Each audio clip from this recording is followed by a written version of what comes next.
Hello बच्चों, आपका स्वागत है मेरे YouTube channel Sanskrit class with Manish sir.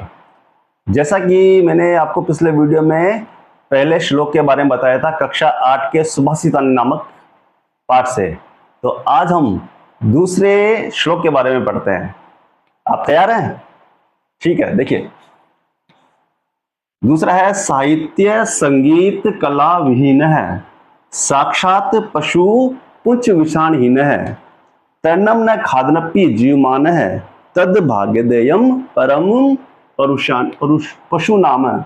अब देखो इसमें जो लेखक वो कवि है जो कह रहा है कि साहित्य संगीत कला विहीन, यानी कि साहित्य, जो व्यक्ति साहित्य संगीत कला से विहीन होता है यानी रहित होता है, जिसके पास भी ये चीजें नहीं होती है, यानी कि साहित्य संगीत और कला से जो विहीन व्यक्ति होता है वह कैसा होता है? वह साक्षात पशु यानी साक्षात पशु के समान होता है, साक्षात पशु के समान। लेकिन पशु भी कैसा?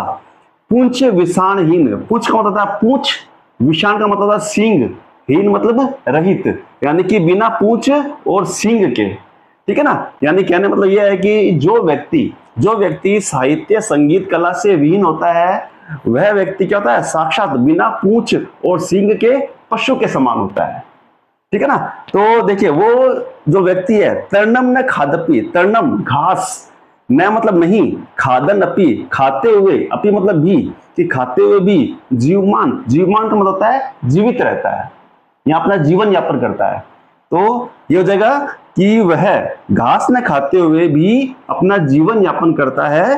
तद भाग्यदेयम, तद मतलब वह, भाग्यदेयम भाग्य की बात है। ठीक है ना? तद भाग्यदेयम वह भाग्य की बात है, परम यानी बहुत, यानी वह बहुत, या बहुत भाग्य की बात है या बहुत सौभाग्य की बात है। किसके लिए? पशु नाम, पशुओं के लिए। यानी कि कहने का मतलब यह है, क्या कह रहा है ये कह रहा है कि पूरा हो जाएगा कि जो व्यक्ति साहित्य संगीत कला से रहित होता है, विहीन होता है, वह साक्षात बिना पूंछ और सींग के पशु के समान होता है। वह व्यक्ति क्या होता है जो पशु के समान है? वो क्या नहीं करता है? वो घास नहीं खाता है और अपना जीवन यापन नहीं करता है। ये किसके लिए परम भाग्य की बात है, सौभाग्य की बात है? ये पशुओं के लिए परम सौभाग्य की बात है। कि यानी कि कहने मतलब है कि जो मूर्ख व्यक्ति होता है, जो मूर्ख व्यक्ति किसको कहा गया? जो साहित्य संगीत कला है उससे रहित व्यक्ति उसको मूर्ख कहा गया है। यानी वो बिना पूंछ और सींग के पशु के समान होता है। वो घास नहीं खाता है, वह घास नहीं खाता है, वो क्या होता है? पशुओं के लिए परम भाग्य की बात है। यानी अगर ऐसे व्यक्ति, जो मूर्ख व्यक्ति, अगर वो भी अगर घास खाने लग जाएंगे तो बेचारे जो पशु होते हैं, जो जानवर होते हैं, वो क्या हो जाएंगे? भूखे मर जाएंगे, है ना? तो कहने का मतलब यही है कि यह परम भाग्य की बात है पशुओं के लिए कि वह घास नहीं खाते हैं। समझ में आया आपको? समझ में आया तो लाइक जरूर कीजिएगा। फिर मिलते हैं आपसे अगले वीडियो में। जब तक समझ गए, शेयर, कमेंट्स, सब्सक्राइब। अगर आपको समझ में भी नहीं आता है तो आप कमेंट जरूर कीजिएगा, और अच्छा लगे तो आप जरूर उसका भी कमेंट कीजिएगा।